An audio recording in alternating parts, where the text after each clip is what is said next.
Hello everyone, আবারও চলে এলাম নতুন একটা ব্লগ ভিডিও নিয়ে। তো দেখো, এটা বাপের বাড়ি আসার দিনের ভিডিও। সকাল সকাল ঠান্ডার মধ্যে দেখো বাসে উঠে পড়েছি। তো দেখো এত ঠান্ডা পড়েছে, আর আসতেই একটা ট্রেন চলে গিয়েছে। তো কি করা যাবে, বসে আছি। তো ভাবলাম কিছু খেয়ে নিই, একটু মশলা মুড়ি নিয়ে নিয়েছিলাম। দেখো দুটো মশলা মুড়ি নিয়ে আমরা এখানে স্টেশনে বসে মশলা মুড়িটা খাচ্ছি। মশলা মুড়িটা খেতে কিন্তু খুবই সুন্দর ছিল। দেখো একটা বড় আমের টুকরোও পড়েছে মশলা মুড়ির মধ্যে। তো মশলা মুড়ি খেতে খেতে ট্রেনটা চলে আসতে আমরা ট্রেনে উঠে বসে পড়লাম। তো মশলা মুড়িটা ভালো ছিল বলে আবার একটা মশলা মুড়ি কিনে আনা হয়েছিল।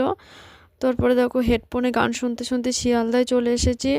শিয়ালদায় এসে পরোটা, তরকারি আর ডিম সিদ্ধ খেয়ে নিয়েছিলাম দুজনে। তারপরে আবারও শিয়ালদা থেকে ট্রেনে উঠে গিয়েছি দুজনে।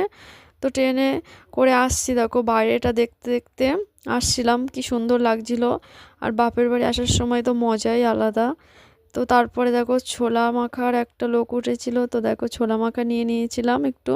ছোলা মাখা খেতে তো খুবই ভালো লাগে। তারপরে দেখো চলে আসতে মা দেখো রান্না করেছিল, মায়ের হাতে রান্না খেয়ে নিলাম। তো এই পর্যন্তই ভিডিওটা।